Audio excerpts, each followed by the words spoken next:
এয়া মই ভাবিলোঁ আজি আকৌ মালপোৱা বনাওঁ।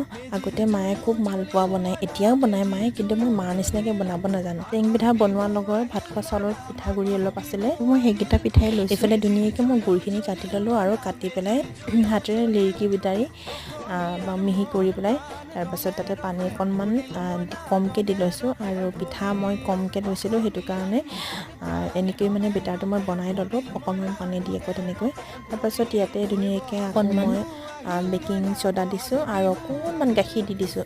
বিশেষ মছলা একো নিদিলোঁ মই, চফ্টক দিলে ভাল লাগে। আৰু ৰাতিটো তেনেকৈ থৈ পেলাই ৰাতিপুৱাই চাওঁ খুব ধুনীয়া হৈ আছে। তাৰপিছতে ইয়াত জোখমতে ৰিফাইনটো দি ল'লোঁ। তাৰপিছত তাতে মই অকণমান মিঠাতেলো দিলোঁ।